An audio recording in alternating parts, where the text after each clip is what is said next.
Welcome, everyone. Good afternoon to this April 22nd, Earth Day 2020 City Council work session. Thank you for joining us in this new remote meeting format we're using in response to Governor Brown's stay home, stay safe order. Format enables the City Council to meet and take care of business while keeping its members, staff, and the public safe. For work sessions like this one, where there is no opportunity for public comment, those wishing to access the meeting can do so by watching the live stream available on our website, the broadcast on Comcast Channel 1, or by calling in one of the phone numbers listed for this public webcast and meeting materials web page. Other avenues of communication with me and City Councilors are available, including email and voicemail. Thank you again for joining us. And with that introduction, our first item on the agenda is the COVID-19 update. And I believe we have Chief Heppel here for that.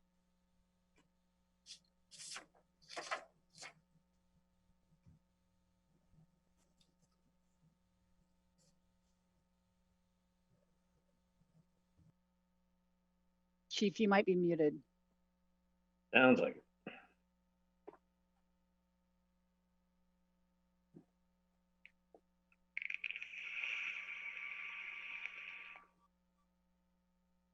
Strange configuration change. We're ready to go now. Mayor, Council, good afternoon. Quick community COVID-19 update for everybody. I'm going to go pretty quickly today as I'm a little bit limited on time. Run through some of the numbers. So we just went over 2,000 cases. So 2,002 positive cases in Oregon. We are still at 48 in Oregon. Just came out on the news in the last 10 minutes. We've had 2 days in a row of no positives. So that's a great place to be. We've had at least 2,293 tests conducted in Lane County, and that includes the state test, the state lab, as well as our private labs here in our local area. We've had 21 recoveries, so that's up a bit from last week. I think we were at 13 or 15 last week. We still have one of our community members in the hospital, but 25 are medically stable at home, and that's great. And we still, fortunately, have only had one fatality, and that was back on March 14th. Yesterday, Lane County said in their press briefing that the data is beginning to indicate that we've reached a bit of a plateau, and that we never really hit the peak. I don't know if you could see my pointer on your screen or not, but you'll see in the chart, this comes right off of the Lane County public health website. And you can see as we had this little bit of the surge or peak here in March, but we never really hit a big peak as was potential in our community. And then as we move a little bit further to the right, we can see it's kind of stabilized. So if you remember, I talked about our onesie twosies, right? So that's where we needed to stay, and that's where we're staying right now. So that's wonderful. This continues to be all in our alignment, and we continue to support this effort of this plateau and hopefully just taper down nicely. With our hygiene efforts, those things still remain in place. Our designated temporary shelter sites. I went and visited the Peterson barn site yesterday. Wow, what a great program! And the residents of the camps are happy. Very clean, very well run, etc. I got to talk to one member who was actually on her way to work, and then she was going to be coming back. And then I also had a discussion with the Active Bethel Citizens, or the ABC group. I talked to the co-chair, Lynn, last night, and she was actually one of the folks who called in about that. And she said, yep, in the beginning she was a little concerned, but she said last night it's turned out great. She said she walks around every day and is interacting with some of the folks. So I would call that it's been a success after our first week there with that particular one. Also visited Whitebird yesterday. Just a quick note, in the last 48 hours, they've served 94 clients. And we also completed the same number of medical evaluations. And we found actually 4 folks who had potentially symptomatic symptoms. And then they were able to connect them with services with public health, et cetera. So from that perspective, we're screening people in the community who may not have normally been caught in the system or have access. and those are good things. I also visited with the different outreach teams from the park ambassadors as well as the downtown ambassadors and our street outreach teams yesterday. Matt Rodriguez and I did it together, and we really got out there for quite a few hours and handing out supplies and talking with folks in the community. And we learned quite a bit about what's going on out there. So with that, we're kind of in a holding place with many of our other efforts, but I want to move on to the long-term community recovery piece. As I've learned this week, when it comes to our long-term community recovery, it's a team sport, and it's great to have the team in place that we do. So this long-term recovery is that continued plan for, remember, it's not just the months, but the years after our immediate response that we still have going on to COVID. We're taking what FEMA calls a whole community approach in order to achieve three major priorities right now. It's what we're focusing on as we continue to fill in our framework. The first is promoting independence and well-being of our community members. The second, support economic recovery.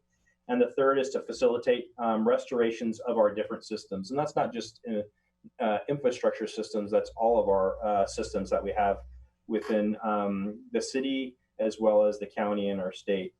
Remember, this falls under our emergency support function 14 within the EOC, and we're not starting with a blank piece of paper.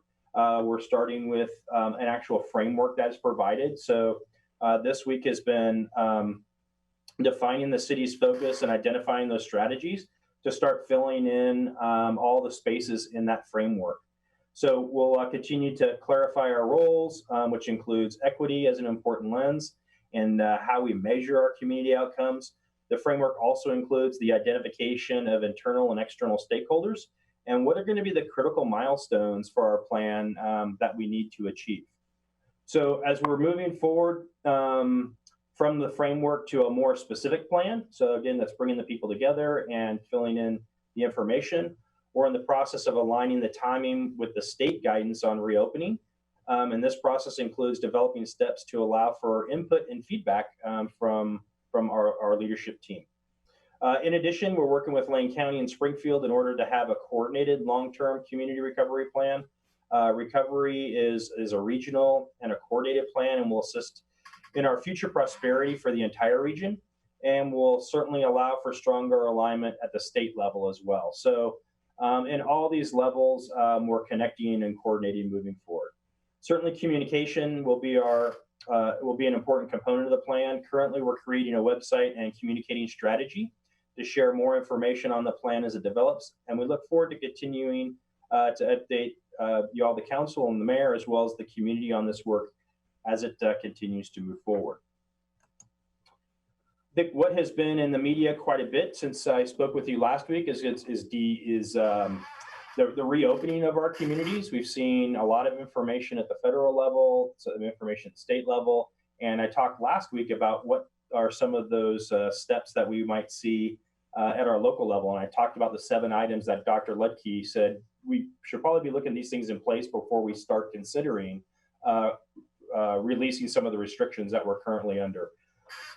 So first, I'm going to talk about at the federal level. The federal level and the president released the Opening America Again, which was a 3-phased approach.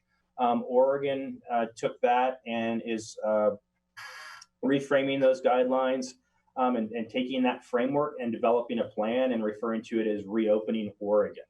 So the current plan does dovetail into the federal plan. One thing to remember with the state level is that this is a state decision to open things up.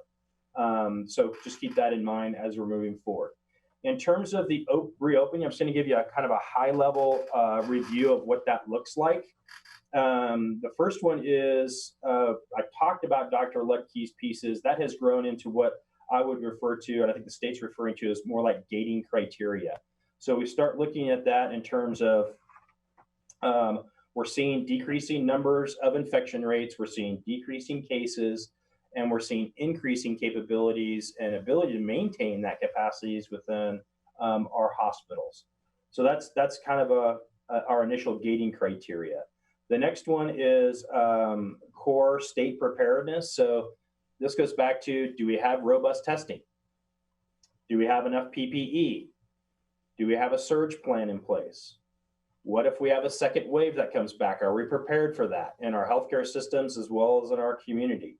And also, do we still have, or are we able to maintain that contact tracing? So remember last week I talked in terms of if you have an infected patient, then we're able to go out and say, who did you make contact with? So we can isolate, quarantine, and treat people with early identification. And that's a big piece. So always rolling back to that testing capability. So once we've met, that gating criteria and that core state preparedness, then we could start looking into that three-phased approach. And that three-phased approach could be right now looking at, allowing for smaller groups, say groups of like less than 10, maybe some minimal non-essential travel, but we still want people to telecommute. Schools and bars would remain closed. Large venues, gyms, things like that would probably remain closed as well. We still want to maintain some separation. And then after a period of time, say 14 days, we would reevaluate our gating criteria, our preparedness. If we're still there and we're doing good in phase 1, then we could move to phase 2 and then subsequently phase 3. So the governor's office is piecing those things together right now, and they're meeting with many of the highly impacted groups, which like the restaurant business, recreational businesses, et cetera, on what that would look like for them to come back open and operate, and then developing that plan. At the local level, we will need approval from our county. There's some rules there where we'll need approval from our county public health officers, as well as our hospitals, saying, yes, our county is prepared, and then we would coordinate with our adjoining counties that would move up to the state, and then we would come out of this potentially in some different phases between the different counties. What we see in Eastern Oregon and how they reopen might be a little bit different than what we see here in Western Oregon. Why? Because we all have a different local experience. So please be aware of those pieces. We expect the plan to roll out the first week of May. Folks have been citing specifically May 4th, but in what the literature I'm reading, it says the first week of May is what we're actually looking forward to. So the good news is that in the end, there's good coordination here with our local, state, and federal guidelines, and things are starting to mesh up nicely. And with that, are there any questions for this week? All right, let me get back to my full screen here so I can see everybody. All right, I thank you so much, Chief. That's very, very helpful and informative and very encouraging, actually. So it's nice to have a little bit of a target to aim for. I have Claire, and then Emily, and then Mike. So Claire, take it away. Thank you. Thank you, Chief, for that update. I have a question which is probably more suitable for the city manager. One, and it's regarding Whitebird and the work they're doing for us, which I'm super supportive of and very pleased that we've expanded our partnership with them, which, we've had a long-term partnership with them with Cahoots. But at the Human Services Commission meeting on Monday, county staff indicated that Whitebird hasn't yet chosen to do data entry into the HSMI system, which I am afraid I can't remember what that acronym stands for, but it's the central database that social service agencies use to track clients and understand the demographics, understand what social services they're using. And they're using it particularly to try to identify folks who might have COVID symptoms.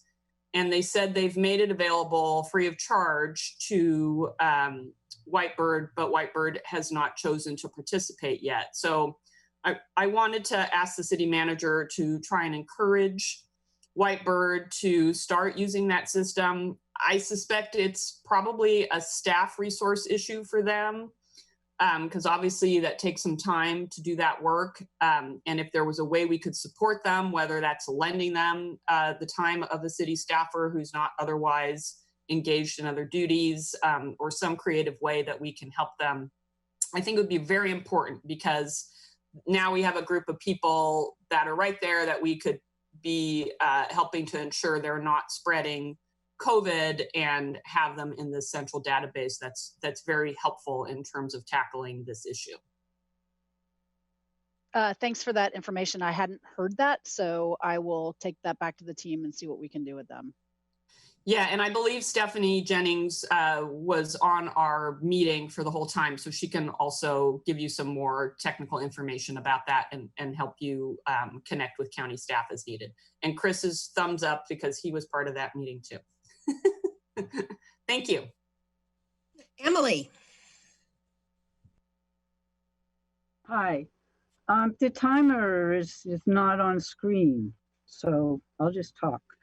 I'm wondering what the parameters are about the camping, because I get reports of things that people aren't clear about. You know, if it's a safety hazard, a serious safety or health hazard, or a neighborhood park, or it's private property, you can't camp there. So people are asking, how far apart do the tents have to be? The garbage is a problem. It looks disrespectful, then people don't want them there. But they just want a little more clarification. You know, we know what we can't do, but what can we do? So that's first question. And the second one is, what's the status of our testing? Everything reopening depends on this testing, and there's not enough. So Corvallis has started this quick testing that you can do at home through the university. And are we looking into that? Are we going to do that? What's the plan? How are we going to get people tested, especially before the fall starts and we need to track it?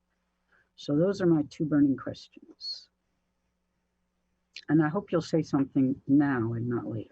Yeah, Chief Heppel, maybe you want to start maybe with the testing, and if you have info on the other, and then I'll follow up with that. Okay, with the testing piece, so that's a responsibility, you know, that's a piece with Lane County who's tracking that component. We do have, so I briefed last week the relationship with the University of Oregon and McKenzie-Willamette Hospital. So that started on Monday, and they're starting to see some testing, as well as Peace Health has also started in-house testing as well. So that's been going on for a week and a half or 2 weeks. So what I do know is those patients who are admitted through the ERs are being tested prior to going up to the floors to maintain proper isolation by physical spacing, usually by ward, et cetera. And so those capacities are continuing to grow on a regular basis. Exactly where it's going to go and how it's going to come, I can't speak to that in specifics, unfortunately. As to the quick testing outreach, I think what you're seeing is some test programs that are being done. It's not that these are permanent things. So what I've seen across the country, and I saw also down in Roseburg, was the CDC or whatever agency provided a certain number of kits so they could go out and do a test type program. So like Roseburg did a drive-through test program, but they could only do 30 tests a day, and they only had a couple hundred kits to see if it would work, what does that program look like, et cetera. And I believe the program you're talking about is also a limited program that's being run through the Oregon State University, and those teams are going out in designated areas in the community to obtain those sampling, going back. And again, I think that's a test type program. So that's most or many of what I've seen when it comes to those types of programs, and then they get further developed and move forward. As to any specific in Lane County, I've not heard of any specific in Lane County at this time. The camping, I think, let me just answer that to the best extent I can. You know, ideally what we're trying to do is follow the CDC guidelines and information from public health. We're still in a public health emergency response. So job number one is flatten the curve, which has always been allowing people to stay in place to the maximum extent practicable.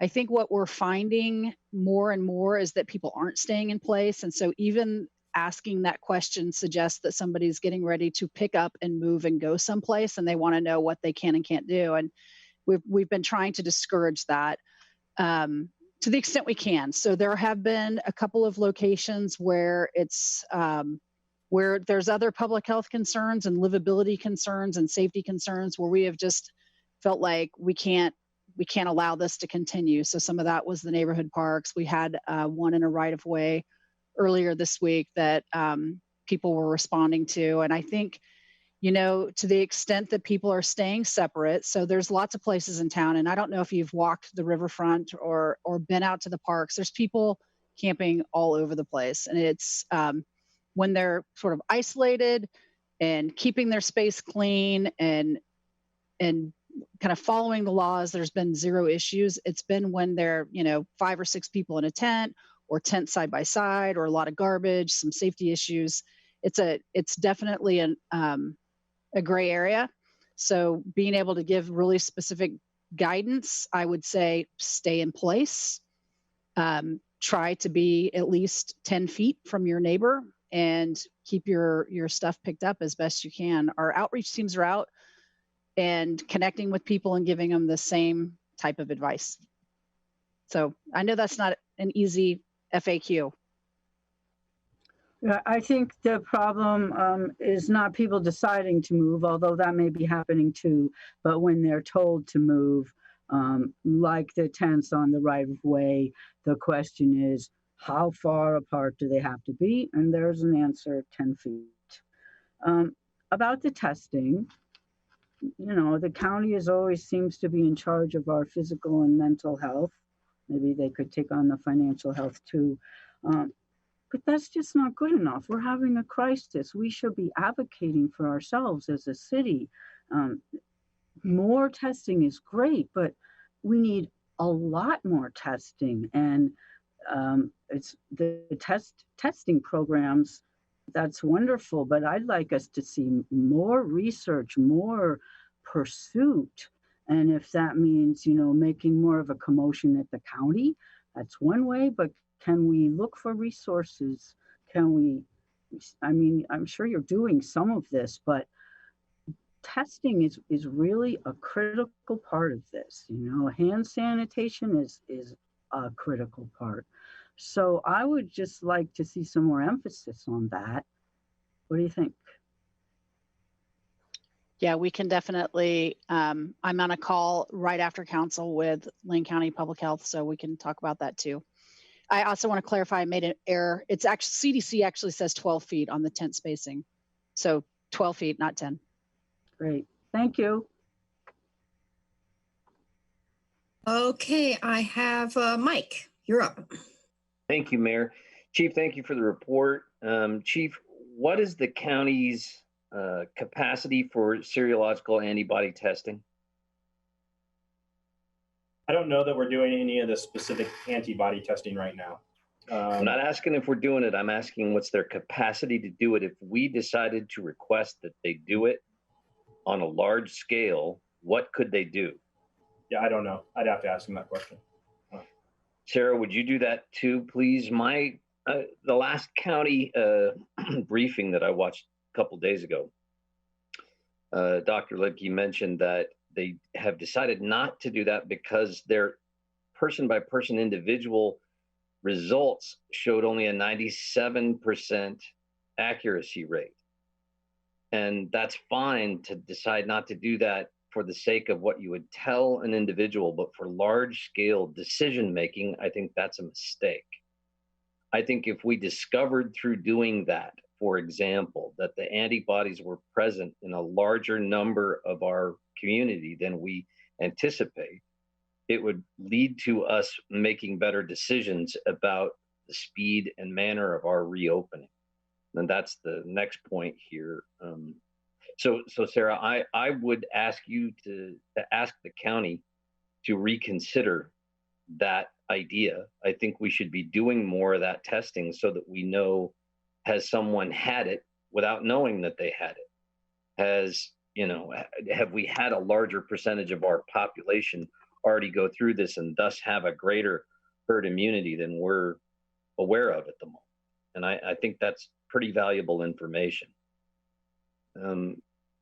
Number two, Chief, I think I heard you right, but I may not have, say that we're essentially going to have a plan for the speed and pace and timing of reopening in 2 weeks on May 4th or the first week of May. Did I hear that right? So the first week of May is when we anticipate the governor's plan. So they rolled out the framework earlier this week. Right, I saw that. I saw the press conference. I didn't Right. think she said much of anything, but I'm interested in, are we doing nothing else for our plan until that time? So in terms of that will set the guidelines. That plan is going to set the guidelines. It says you need to meet this gateway criteria, this preparedness criteria, and then have the support of your local county health, your hospitals, et cetera. And then we send that back up to the state, and then we will reopen appropriately. So I can't specifically say for the city of Eugene that we're putting the plans in place, like these are going to be the specific days. The reason is because we don't know what all that gateway criteria is going to look like. And ultimately my game plan, or I should say my recommendation is we're going to follow the recommendations of how we got here, and that's through our lead agencies. So just as the governance came down from the governor to the county that put us in these conditions, then I would look back to reverse that, and based on their recommendations, release us back to the new normal or start that march back. So once the governor releases her plan and those standards, we're going to develop our own local specific from that? I would propose that the county is going to develop what that's going to look like, because I would recommend we don't operate independently as a city. We would follow those guidelines as established in the plan in coordination with Lane County Public Health. Can I just jump in here really quick, Sure. Councilor Clark? I also learned that we have volunteered, so our wastewater division, Public Works, has volunteered to be part of a There you study go. with Harvard and MIT to analyze go. the presence of COVID-19 in our wastewater to get an understanding of that. We haven't learned if Excellent. we've been accepted or not, but we did apply for that. That's excellent. I think that's excellent. There was a recent Stanford study that went through a bunch of that and found the presence of antibodies much more prevalent in the community than everyone thought at the time. And I think that's information we need to know. I only have 30 seconds. I'm going to need a second round, Mayor, but I'm really concerned that we're going beyond that. We're waiting too long to be making adequate plans to recover. I absolutely was in 100% agreement with upfront everything that we've done, and I think the staff's doing an excellent job. But last question, and before my second round, what's the medical capacity in terms of beds in Eugene and Springfield? I have to go back and look at see where I can find specific numbers, but right now we're over. I've been told over 200 bed capacity right now. I'll have more in my second round. Thank you. Okay, Claire, second round. Thanks. Yeah, I just wanted to respond to some of the questions and inquiries. So in my unique position of being the labor rep for the nurses at Riverbend and University District, right now our bed capacity is good because we have not seen the wave of COVID positive patients we expected. So there is capacity right now at our local hospitals should there be dramatic uptick in infections. So on the issue of testing, I don't disagree with Councilor Semple pressing on that, but I think it's important to remember that this is a nationwide scarcity of tests. The thing going on in Corvallis is something very specific that the university has started, and it's limited and it's for research purposes. So I think we need to join with the county to really press the governor and OHA to work to secure more testing. That's going to be the route. And, I'm sure the governor and OHA know that that's important because we won't be the only ones telling them that. But that is the linchpin to knowing whether or not we can start to reopen our social spaces.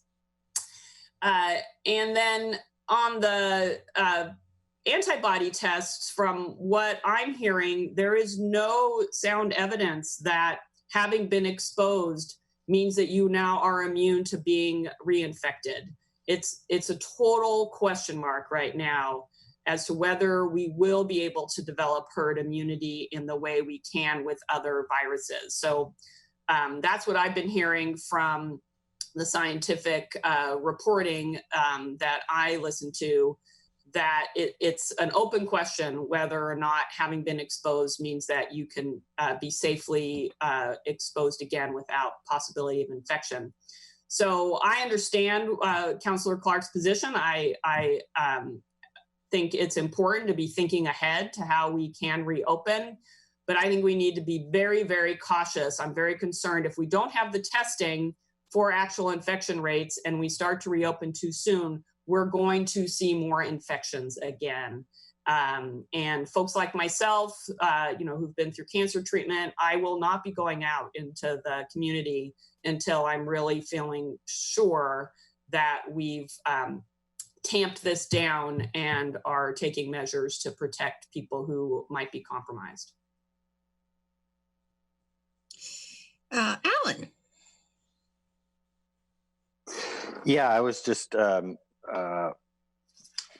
to reiterate that testing is a very important part of it, and that we don't want to open up too soon. I mean, everybody that is that's speaking from a scientific point of view is saying the second wave could be bigger, that we don't want to get this wrong, that we want to make sure we get this right. I think Governor Brown and OHA have been incredibly good at getting this clamped down, which is why the Oregon numbers are so extraordinarily low, is because we've been doing a good job, and Oregonians have been doing a good job of making sure we stay in place. It is a toll on the economy, but the alternative is something I fear that could be a lot worse if it comes back with a vengeance.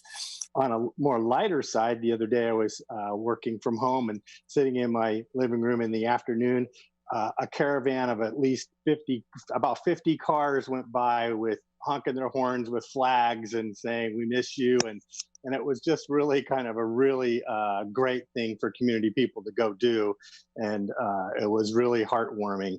And I think if we had one of those a day, that would help us get through what we're doing here. Great. And Mike, you wanted a second round. You're up. Thank you, Mayor. I appreciate Councilor Surratt and Councilor Zelenka's opinions. I read all of the same scientific information and agree with that, but would say that what I have read is less certain than they are. I would suggest that it is important for us to flatten the curve because we don't want to swamp the healthcare capacity. That's the key piece for us shutting all of this down. That was the goal. Our capacity is over 200, and we have one person in the hospital in Lane County with this today.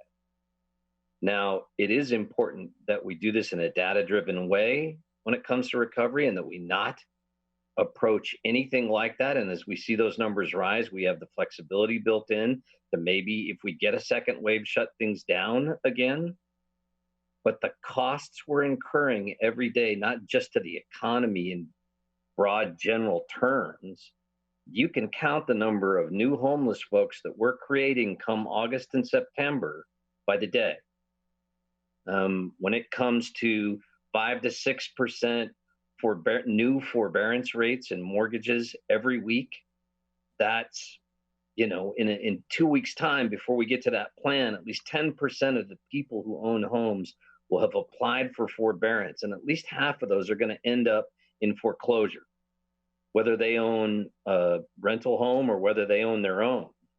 The costs of this on the backside are going to be huge for the people in the community, for the businesses that don't come back, for the people that aren't getting paid and don't have the ability to maintain their housing, much less food and everything else. I'm just saying that with one person in the hospital right now and a capacity of 200 beds, I wish we were doing this in a data-driven way that would begin to loosen up sooner than at least 2 or 3 weeks from now, in a way that we could do it and monitor the progress of it and know if we were going too fast in reverse.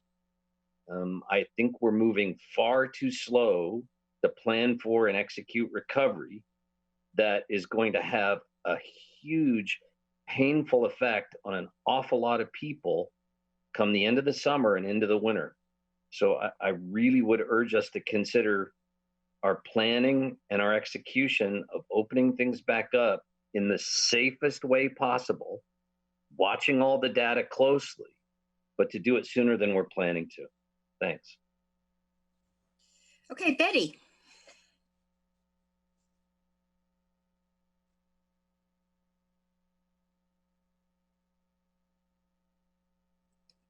Betty, you're still muted.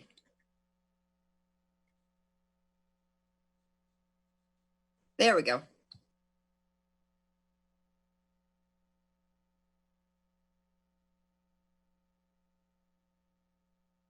I just wanted to say I agree with Mike once more. But I think that I know people are being heard, and I know that many people that will be long-term, not just temporarily. And I'm very concerned. I only heard I agree with Mike, but I liked it. I just want to make one comment and then one quick question, and then we can move on. We are functioning in a statewide context, and it's not really realistic that Lane County would open faster than the rest of the state. So recognizing we're having that conversation at the state level, but and Oregon has agreed to coordinate with Washington and California in that. So it's in a much larger context than the city of Eugene and what we might want to do. And we are sort of following the essential rules that have been established statewide and nationally. So I hear you. You're not alone. Lots of people are anxious to open. We're hearing it all the time, but there is a larger context there that we're not managing, even though we can weigh in on it. I have just a quick question comment for the chief. I've had a number of conversations with Central Latino and others about outreach to the Spanish-speaking community and kind of concerns about whether they're getting enough information. And I don't know whether you have any particular insights about specific outreach that has helped people understand what resources are available and accessing health and so on. So I know we'll be starting some public service announcements in Spanish here very shortly. And also if we direct folks to the Lane County Public Health website, much of their information is in Spanish as well. Yeah, right. Thank you. I don't know that we have, our numbers are small, the data that the Latinx community, the Hispanic community is being disproportionately impacted by the illness, whether that's because they're not seeking health care or, what that issue is. And I don't know that we have data locally, but concerning. Okay. Oh, I have two more comments. Okay. Chris and then Jennifer. Thank you. I just wanted to say that I have very strong faith in our incident command system and our chief and the mechanisms that we've set up to monitor this system. And I think that incident command system is very data driven. And I think that every one of the decisions that they're making is based on the most current and the most accurate information and data that they can get. So rather than second guessing our system and the good people that are working there, I put my faith in them making the right decisions in the right order at the right time. So I commend Chief Heppel and the city staff and the people at Incident Command and their coordination with the county. And I would fully trust when they decide it's time to start relaxing, that'll be the best time to start relaxing. And Jennifer. Thank you. I actually had a similar comment to what Chris did, so thank you. I very comfortable with the decisions that are being made at the state and local level recently. And I may have misunderstood what Mike was saying, but I got the impression that we have plenty of beds. So if we loosen things up and more people get infected, that'll be fine because we have the capacity. As someone who knows one of the 21 people that recovered, and the fact that even if you recover, there can be lifelong effects from getting this virus, I'm very uncomfortable with that kind of thinking. And we need to do the best we can to keep more people from getting affected, even if they're going to recover down the road. So I think you guys are making great decisions, and we're doing the best we can in a difficult situation. I just wanted to share my opinion.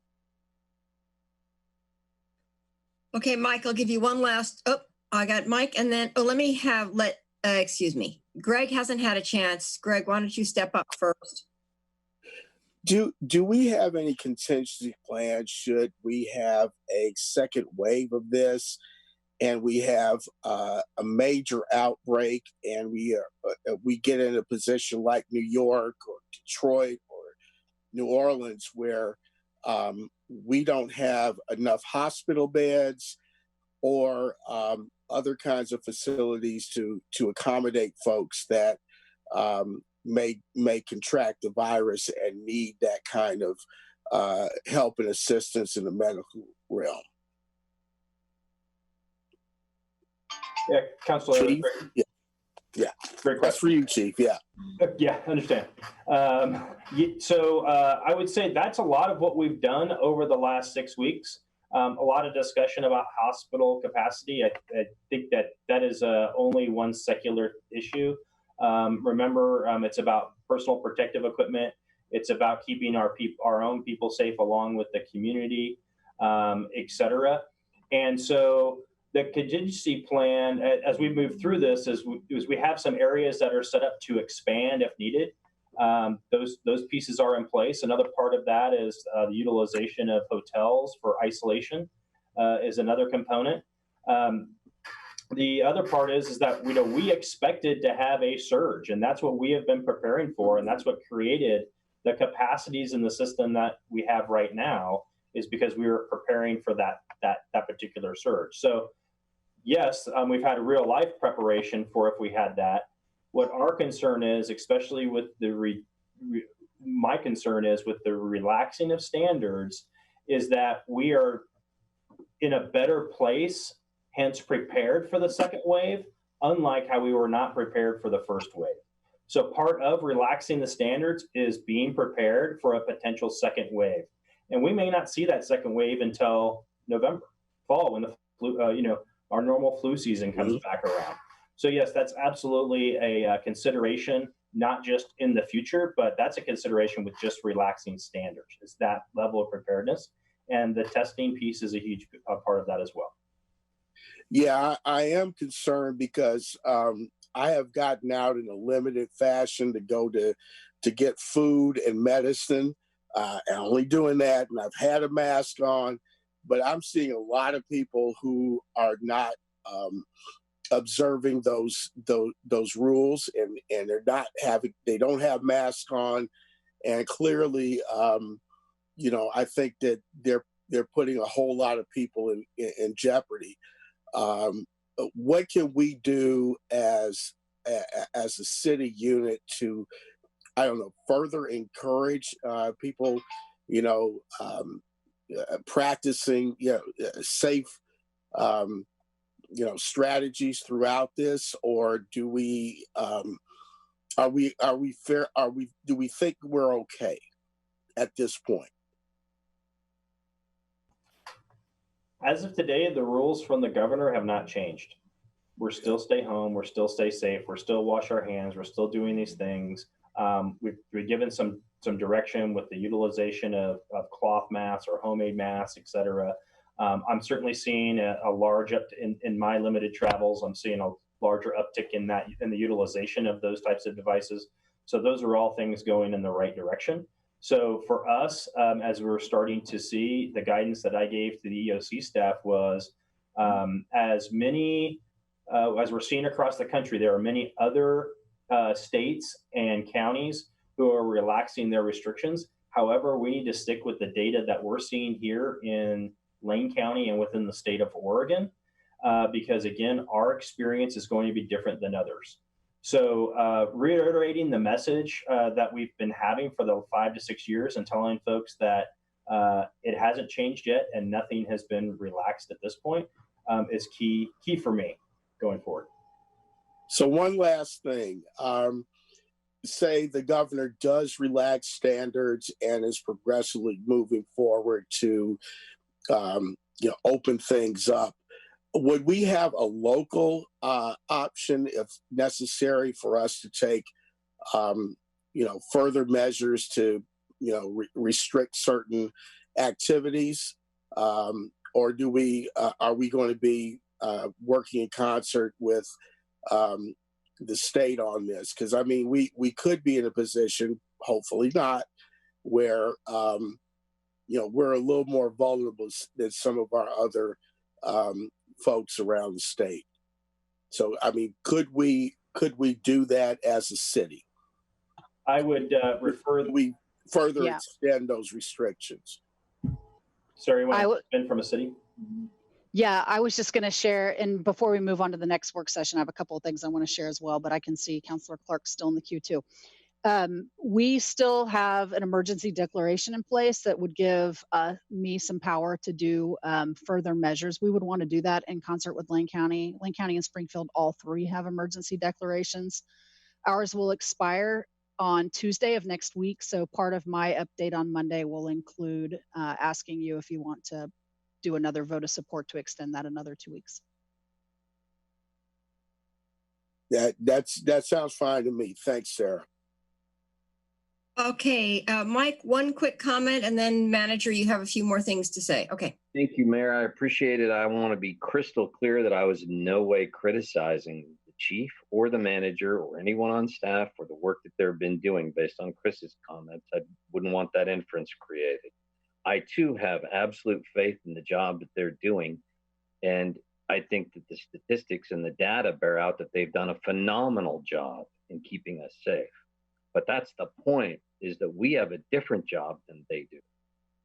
Their job is to keep us safe, and they've done it fantastically well. Our job is to make judgments about when and where they do the work that they are doing, and to consider and weigh the other consequences that come in from those decisions. And there's an awful lot of people that are going to suffer either way. If we stayed in lockdown for months, if we opened everything back up tomorrow, those kind of decisions are ours to make in conjunction and in cooperation with the state and with the county, obviously. But we should be, my point is that we should be doing that, and we should be considering those things, because I may miss my guess, but I don't think that staff is tracking the long-term and short-term economic costs of this and the personal costs of this, how many new unemployment claims come in every day, all of the costs, and what it means to people's income and housing and capacity to take care of themselves on a long-term basis. So there are going to be costs whether we're open or whether we're not. And I think that it's our job to weigh those in our decision-making. And that's all I'm saying, is that I think we need a more robust conversation around this. I think we've done fantastic at step one, which is protect ourselves, and the data bears it out. But it's time for us to be talking about what's next. Thanks. Yeah. I really appreciate that. So before I comment on a couple of things that have happened in this work session, I want to just do a quick process check. Our second item, which is a property deal, I'm going to ask Amanda to move to Monday night, because you can do it on Monday night. It's not time sensitive for today, to just kind of ease the end of this meeting pressure and also allow her to jump off this call if she needs to work on other things. So just a heads up. A couple of things I wanted to say. While we are waiting for the governor's framework and more clear direction, and we're working in concert with the county, we're not waiting to start doing the planning on long-term community recovery. And we actually are tracking a lot of that information around the financial consequences of this.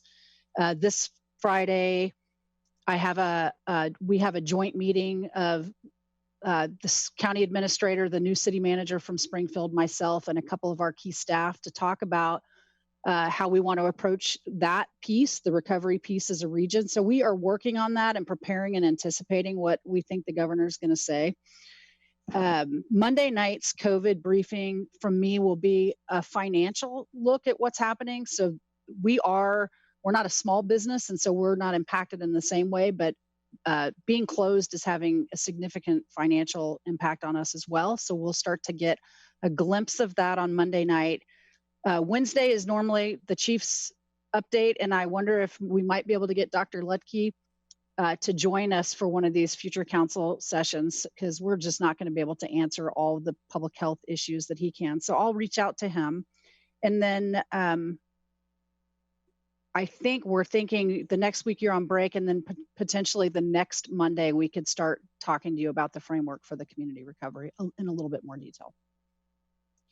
So with that, you can move to your next thing, I think. Okay, that's great. Thank you very much. Thank you very much, Chief, for that report. Great discussion. And Sarah, thanks for lightening up the agenda a little bit. And so now we're ready for the next item, Bethel Community and Economic Prosperity. And we have Mike to do this, Mike Kinnison. Nope, it's Ann. It's Ian, okay. Oh, Ann, there you are.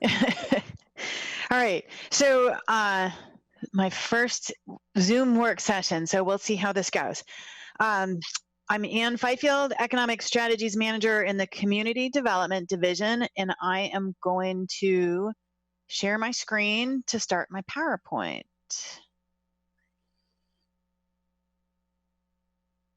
Did that work? No. How's that? Great. Looks great. Thank you. All right. And then I want to not have me on. Okay. We are here this afternoon to provide information about the tools that are available to the city to enhance community and economic development in the Bethel neighborhood. We want to talk about a comprehensive approach to that work.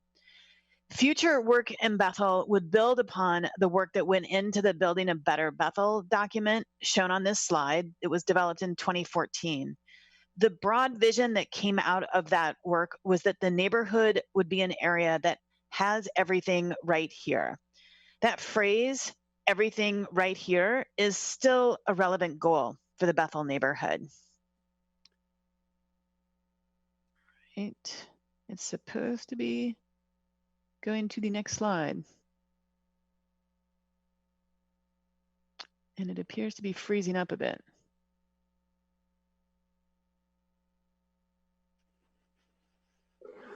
Arg.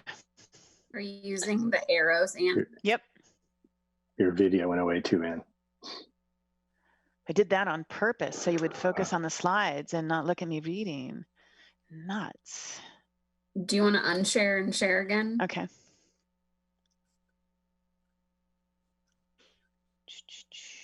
Let's go here.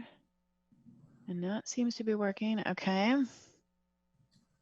Thank you for your patience. Let's share that. Well, at least if you advance that quickly, huh? To unshare it every time to make it go forward. That is that possible that it's doing that? It's not going forward when it's in the share mode.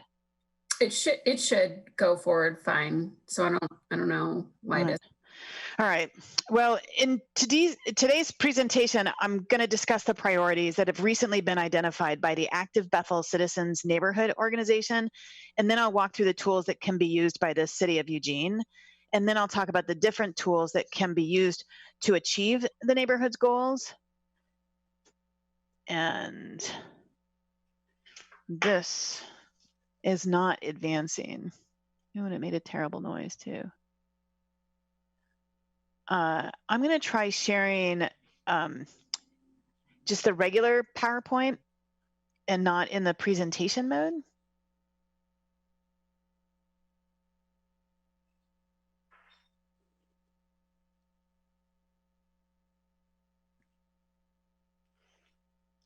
That may give us a little bit more flexibility. Okay. This is You hit the slideshow button. Well, that was it was clogging up there. So can you all see the main picture here? I was on some other meeting and they had to do this. It was not advancing in the slideshow. This is a map of Eugene that highlights the Bethel neighborhood. Bethel is the largest neighborhood in Eugene by geography. The Active Bethel Citizens Neighborhood Group, known as ABC, has worked hard over the last year to organize their efforts and identify their priorities for the neighborhood. They're maintaining this momentum even through the COVID-19 shutdown. They're holding their monthly meeting this coming weekend through a very large Zoom meeting. The ABC Neighborhood Group is providing a forum to talk about what's important to the neighborhood and what they would like to see improved. They're doing what we call capacity building. They're building interest and active engagement with residents to provide input on how to make the neighborhood a better place. They have identified a list of priorities for the Bethel neighborhood where they need the city's support. Their priorities are aligned with the Building a Better Bethel project's goal to have everything right here. They have grouped their priorities into these 5 categories. The infrastructure category includes bike paths, sidewalks, more bus stops, and other improvements to enhance pedestrian and bicycle safety and access. The recreation priority includes additional park space, a community center, natural area development, and trails connecting to and within natural areas. The environment priority focuses on improving air quality.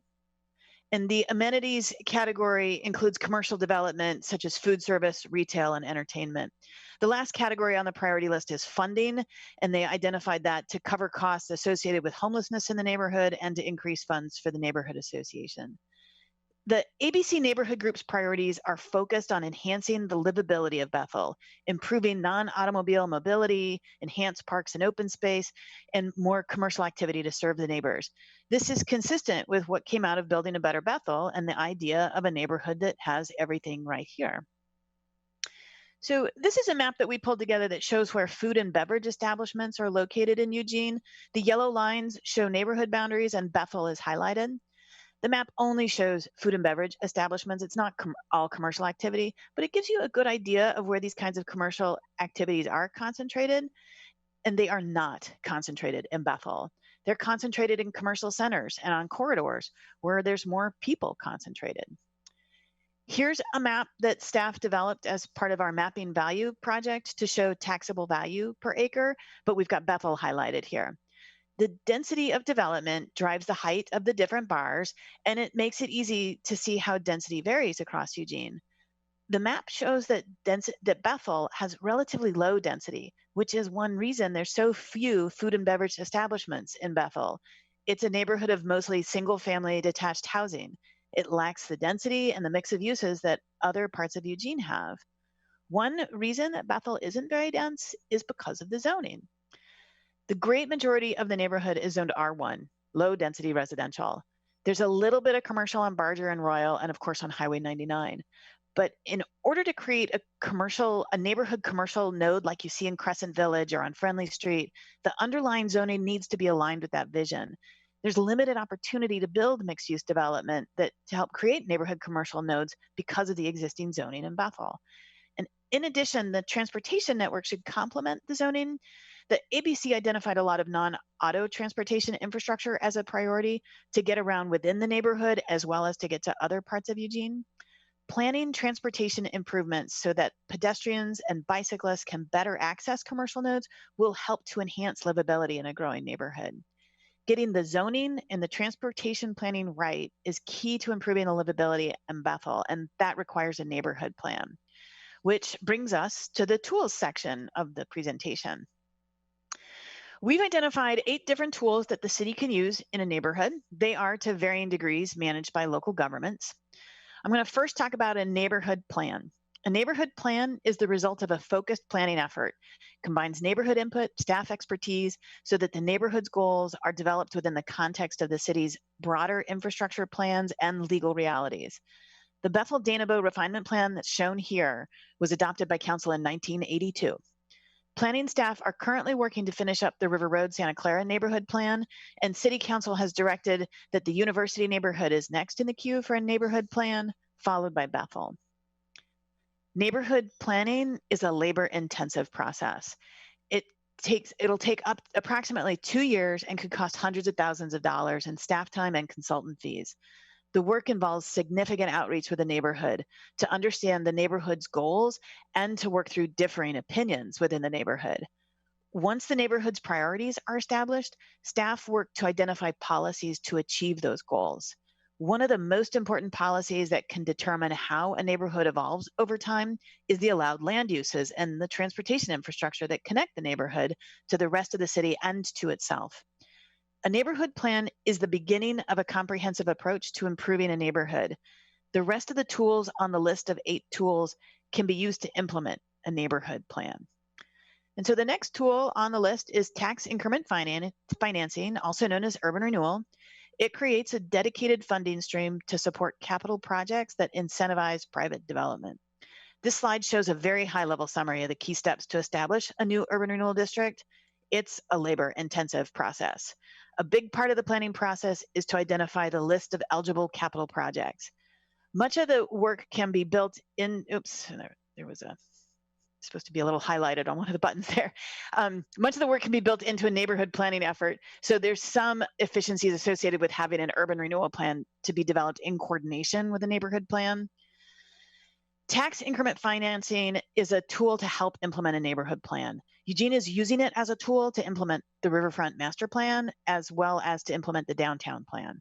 We estimate it would take approximately 12 months and cost about $150,000 in staff time, consultant fees, and legal fees. State statutes identify what can be funded by tax increment financing listed here.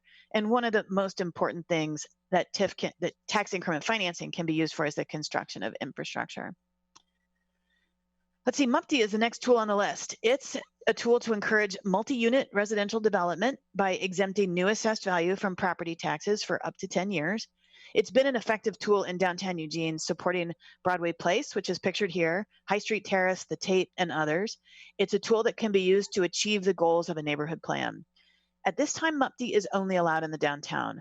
The city ordinance establishing the MUPTI program states that the city council may extend the MUPTI boundary upon approval of refinement plan policies that specifically provide for multiple unit and mixed use projects in that area.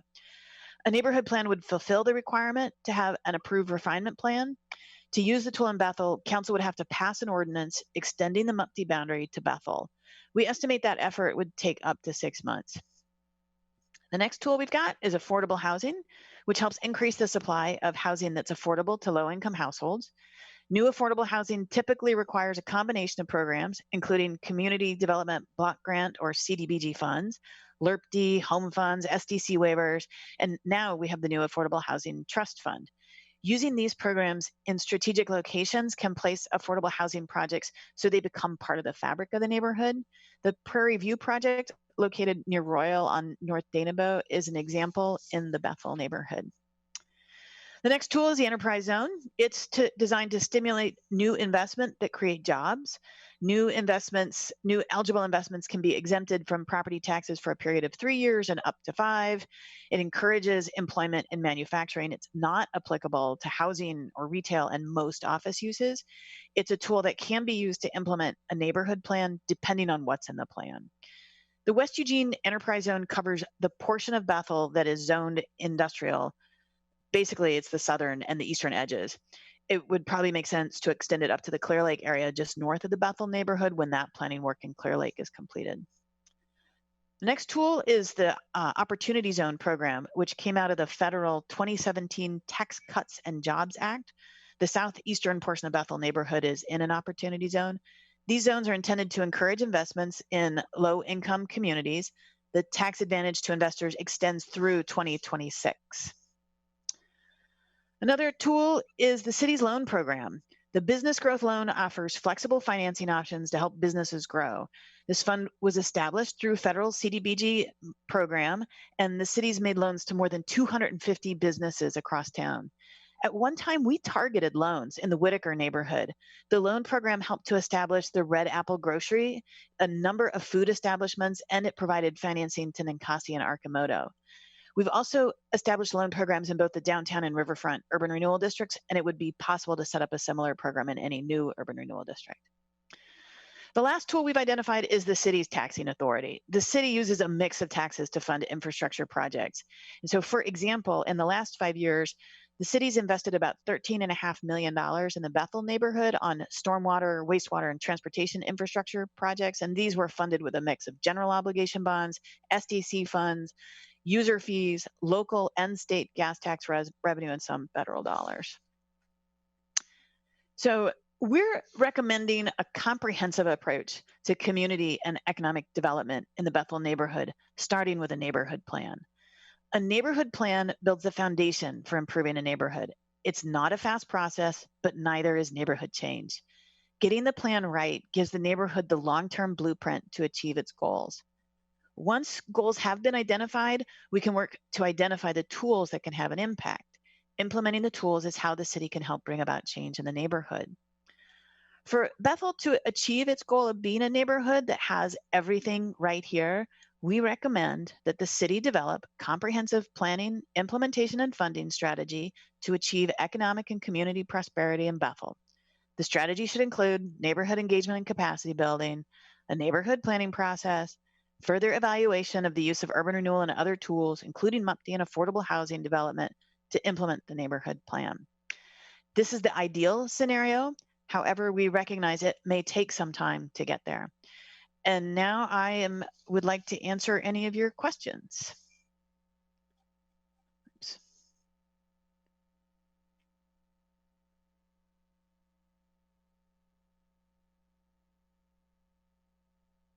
Mayor, are you there?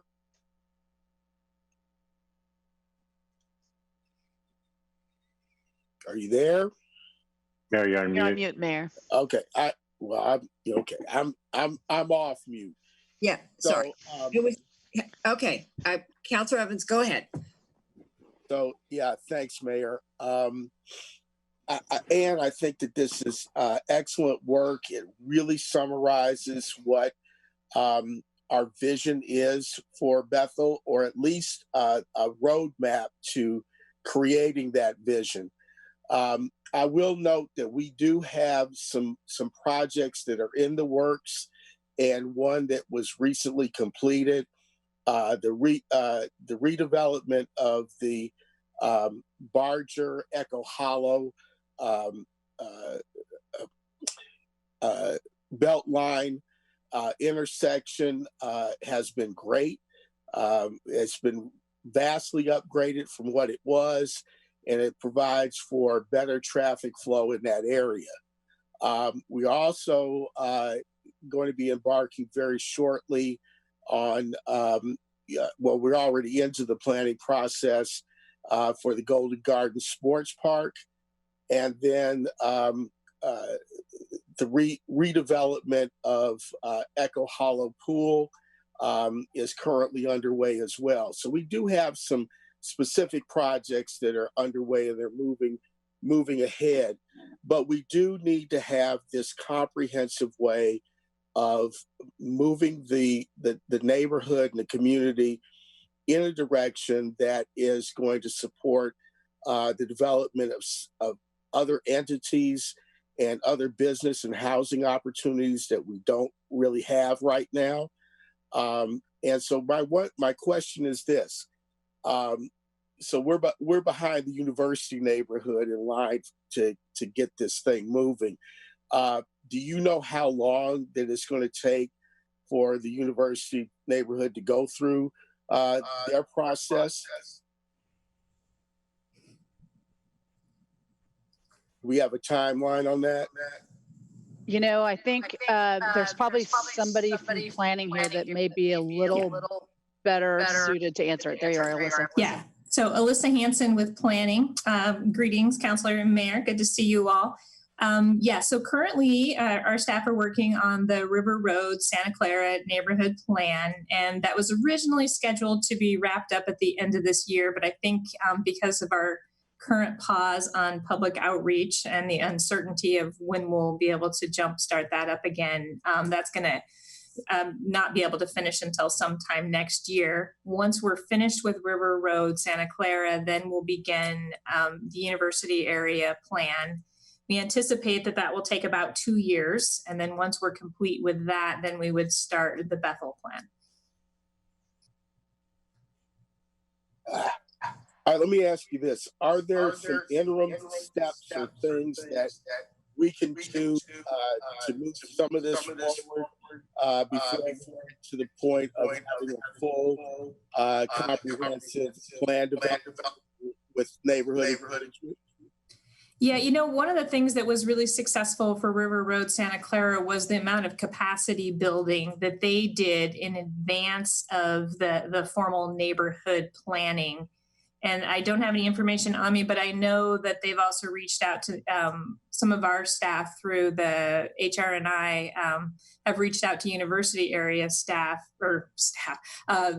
neighborhood residents to begin capacity building there. And that may be, we'll have to follow up with you on how that would look and work, but definitely capacity building in the neighborhood is the first step to begin with. And that's something that can begin in advance of the actual neighborhood planning. So do you have some specific examples of capacity building projects or initiatives that we could move forward in the interim? I don't have any specific ones with me currently that I could give to you, but I can certainly follow up and fill you in on what River Road had done, River Road Santa Clara, what their neighborhood had done, and then maybe what's also has been started in the university area. So we can follow up with you on that. Yeah, I don't want to reinvent the wheel, but it would be great to kind of get a sense of what those projects are, both in River Road, Santa Clara, and in the university neighborhood.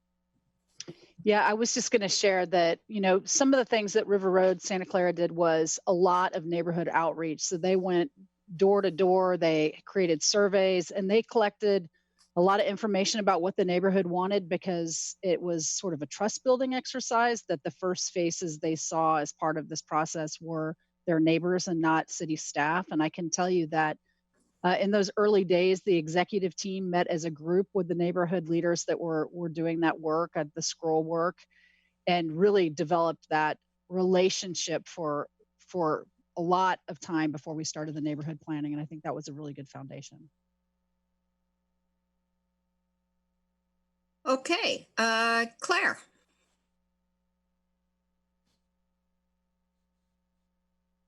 Thank you, Mayor. Thank you, Ann. That was a great, and I liked the speed at which you went through the presentation, and thanks for the good information.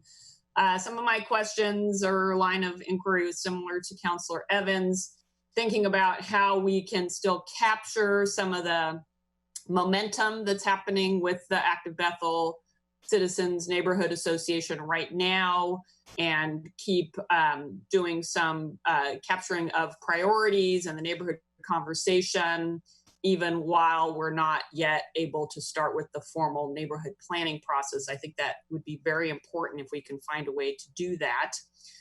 My next comment's kind of more rhetorical rather than a specific question, but I'm just thinking about how our eventual implementation of House Bill 2001 might have an impact on density in Bethel. And then I think this current pandemic and how we're having to manage our communications has made very glaring the gap for access to high-speed internet in our county, and that not all folks have equal access to the forums that we're engaging in today. And I would think that there are some folks out in Bethel with that concern. And so I'm very excited about the idea of thinking about how we expand our high-speed fiber network up Highway 99 as potentially one of the next things we think about in terms of an infrastructure investment. And then a specific question around affordable housing. I'm wondering if there is any land bank land that we've land banked for future affordable housing in Bethel. So that's a question staff can get back to me on. Chris is shaking his head no, and I think he would know since he serves on the Housing Policy Board. And then just a little personal side note on the business loan slides, those were all in my neighborhood. So my local supermarket and my favorite brewery. So that was fun to see. Thank you. Thanks. Jennifer. Yeah. You're muted, Jennifer. How embarrassing. Okay. Actually, Greg asked all my questions that I had. So thank you for doing that. But I wanted to put in my support for looking for ways that we can get this ball rolling, like other people have already said before, because my calculations, it looks like we're looking at like 5 years or more before we can get this going. And that's a little disheartening, I think, but reality of the things that we've already committed to. So looking for ways to maybe use some of these projects that Greg mentioned, the Golden Gate Park and the Echo Pool, to maybe start gathering folks and getting used to giving input and seeing a positive result for that, so we can start building that trust that has been talked about. I think would definitely be worth some staff time and effort if we could get that stuff going. And I think that's it. Thanks. Okay, Alan. Yeah, thank you, Mayor. And great presentation. I liked your speed, but concise and got all the information out. I think it's a really good plan. It's well thought out with realistic near-term actions in it. I'm eager to see the next steps of the planning process followed by the economic development. You know, it's always essential to have a good plan, and it's essential to move forward and get smooth implementation. It's that old adage of go slow to go fast is critically important and really true here. I know that people want to get straight to the do part, but having a good plan smooths that process out. I think also that we should be looking and keep this in mind for our budget processes, maybe not this budget, because this one's going to be a disaster, but adding resources in this area. The fundamental problem here is we just don't have enough bodies to do all this work. And if I recall correctly, this is one of the areas that took a pretty big hit and when we reduced $30 million out of the budget. So if we could, this might help us reduce the testing of neighborhood patients. And speaking of that, on the top of page 4, we took action back in April 2017 to yet again push off the university neighborhood. That was 3 years ago. Actually, they've been waiting extremely patiently and respectfully for over 5 years now to do this process and do this project. So I want to thank those neighborhoods that are in that and let them know that their patience is going to pay off. And you know, we still have interim measures that we put in place more than 5 years ago that were supposed to become, supposed to be replaced a long time ago. So they've been waiting a very long time. And maybe if more resources can be added into this area, we can alleviate some of the need for pleading for patience with neighborhoods. Okay, Mike. Mayor, and thank you, all of what they said.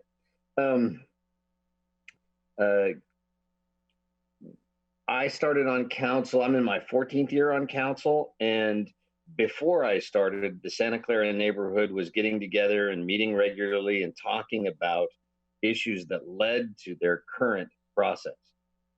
They started meeting and talking with neighbors and going door to door and mapping every square foot of the area and what was there and what they liked about it and what they didn't. And it's literally Kate Purley and Jerry Finnegan and Ann, and there are several neighborhood leaders out there who've been involved for better than a decade and a half at this.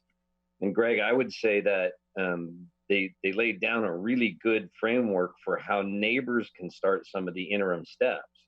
And one of the things council did all along in that process was allocate a few thousand extra dollars in our budget every year so that those neighbors could communicate with themselves better. And I'd highly recommend that. And if Greg, if you proposed something like that during budget, I'd certainly support it. so that they could get information out to all of the neighbors more frequently about how they were going to meet, even aside from what the city organized, and how they were going to do some of that work together to kind of begin the neighborhood planning. I'd highly recommend conversations with those people that I just mentioned. I'm sure that's probably already been done with active Bethel citizens and those Santa Clara leaders, but they certainly have a wealth of information about how to start at the ground level with that. I hesitate to bring up the other thought only because I don't want to pick at a historically sore subject, but a lot of, and what you were talking about was about the zoning, and there are very limited transportation corridors of a major sort through West Eugene.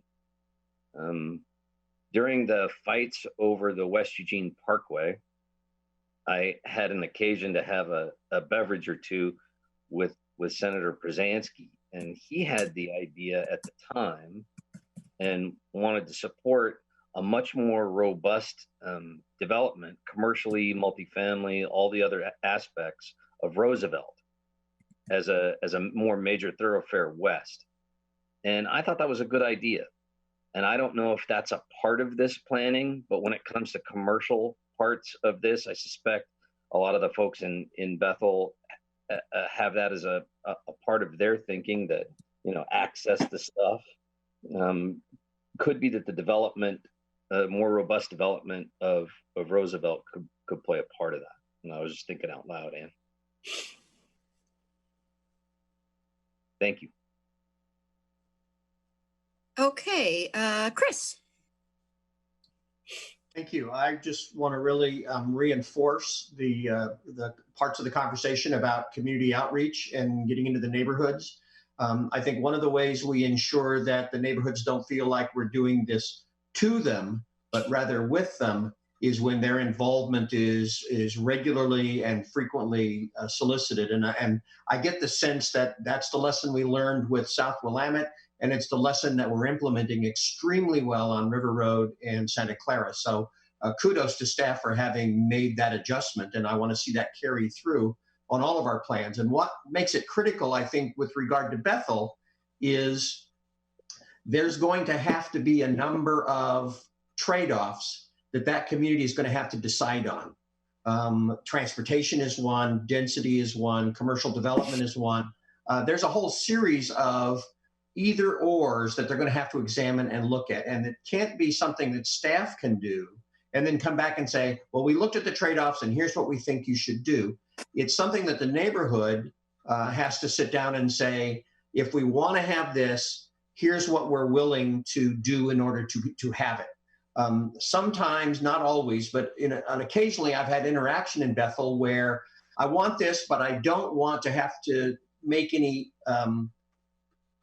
sacrifices or trade-offs in order to have it. And I don't think that's realistic, and I don't think that's Bethel as a whole, but I don't want the voices that say, I want it all, but I don't want to lose anything to get there, to dominate the conversation, which gets back to my original point. Our outreach needs to be robust. It needs to reach as many people as possible so we hear as many different points of view with regard to the future of Bethel, so that we can really authentically talk about what the trade-offs are and what that community really wants those trade-offs to be. And then I think we can have a very successful process there where the people, as we move along, are comfortable with each decision that's made.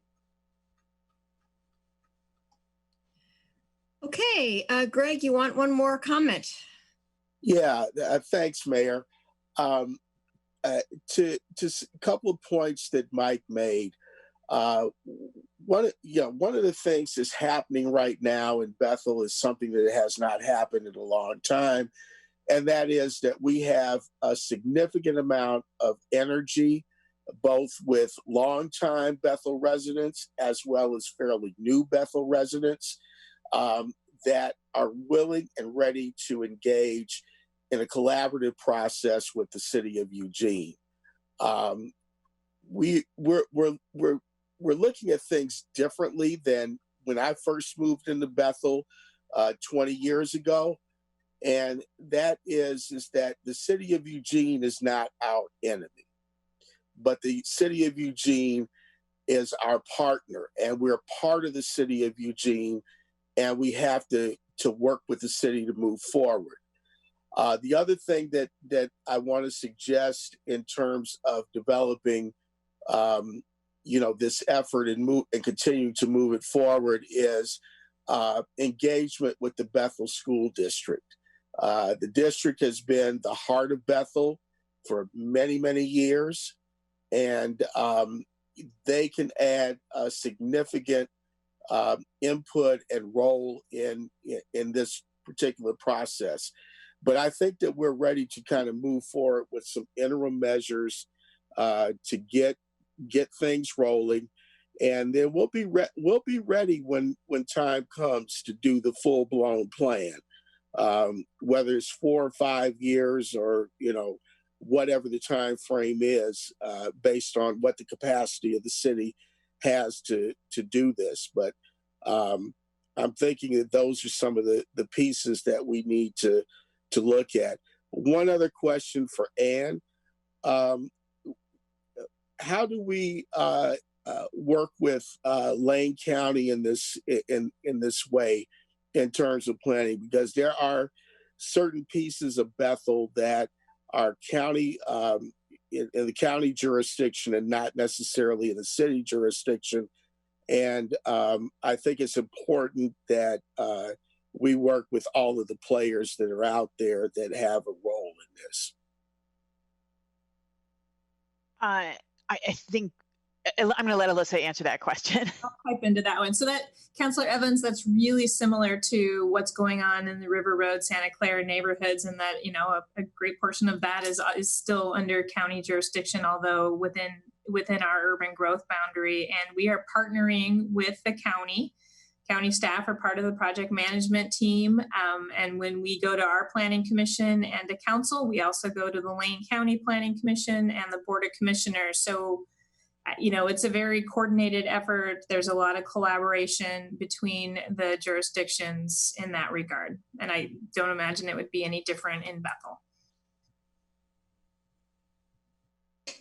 Okay, thank you. Thank you, everyone. We do have a motion to direct staff to move forward on this. Emily, you want to put that on the table?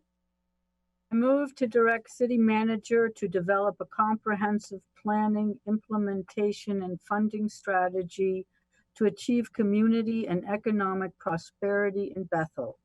The strategy shall include 1, continued neighborhood engagement and capacity building. 2, a neighborhood planning process. 3, the evaluation of the use of urban renewal and other tools, including MUPTI and affordable housing development, to implement the neighborhood plan. Second. Betty, do you want to speak to that? You're muted still. Betty, you're still muted. I move to separate 1, 2, and 3. I'll second. Okay, discussion on that. Do you want to speak to that? I will not vote for 2 and 3, and I will vote for the first one I'll have to vote against the whole thing if we don't separate it. Okay, so we'll begin. Any other comments, discussion about the proposed separation? All right. Red has her hand up. Claire? I couldn't understand what Betty's motion said. It was garbled. She wants to separate the 3 items and vote on them separately. Okay, ready to vote? All in favor of the proposed separation of items? Emily, do you want to? Okay. No, I'm voting. You're voting. Okay, all in favor, raise your hands of separating. I have 1, 2. All opposed? 1, 2, 3, 4, 5, 6. Okay, so that goes down. We're back to the original motion. Any comments, discussion on that, Alan? Yeah, part of me wanted to agree with Betty's motion in that I'm not real fond of including MUPTI specifically. I'm I'm assuming this begins the discussion about that, as opposed to, it's not formal council action to actually increase or include MUPD. Didn't we already include MUPD for the train song? Isn't that right, Claire? Didn't we do that?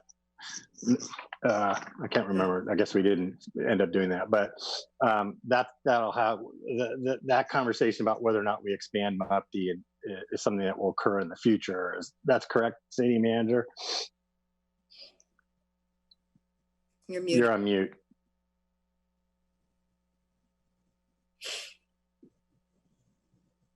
Or on mutes too. Sorry, I was holding the space bar down and assuming that was working. Yeah, the Train Song neighborhood had been in, and then it was removed when we went through the big revision. So it's not currently in there. Right. Okay. But that conversation will occur, and we'll determine that later. Yeah, I was just looking at the motion to see something, so I was just pulling it back up again. It's just an evaluation of tools, including MUPD. Okay. So it's just an evaluation as opposed to a vote to do it. Right. Okay. Oh, Yeah, that it's took just my- evaluating it. Took my. I think we were trying to be Screen away. just very specific in that, so that we weren't catching anybody by surprise by doing that evaluation. Sorry, Anne, when that screen is up, I can't see everybody at once, so, thanks. Okay, Thanks, Mayor. thank you. Betty, did you need to make one more comment? Yes, I've seen us many times say, we're just saying we'll study it or something. Then we spend a lot of time studying it, and then we are told we've invested a lot of time and money, and we are too involved to go back. And I don't know why people object to voting on different parts of this, but I will vote against the whole thing if we leave it that. I'm opposed to doing urban renewal and the MUPD and the enterprise zone, actually. And I think we should have a right to vote separately, but that didn't happen, so I will vote against the motion. Okay, Emily. I just want to agree with Alan and Betty. Everybody knows I don't like TIF and MUPD, and I don't want to spend time on them, but I know everybody else does. I am going to vote for it because I do support development in Bethel, but I'm going on the record now. MUPD and TIF are not going to be part of my approved solutions. Thank you. Okay, Sarah, manager? Yeah, I think the reason why we're really specific in there, in addition to what I already said, was that this whole work session started off as a work session looking at urban renewal specifically in the Bethel area. I think based on Anne's presentation, those financial tool discussions will follow the neighborhood planning. So it's really, Councilor Evans, if you think it's really important to spell out urban renewal and MUPD as opposed to evaluation of all of the financial tools we could use, we can leave it in, or we can change those words.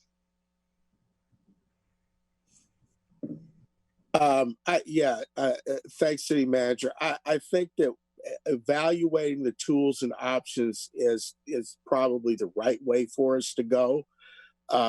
Urban renewal, and I've had conversations with Ann and other planning staff, may not be the best way to go because it takes time to build up the money and reserves in an urban renewal district. And, given the amount of commercial development that we have in the area or lack thereof, that may take a long time to use that tool.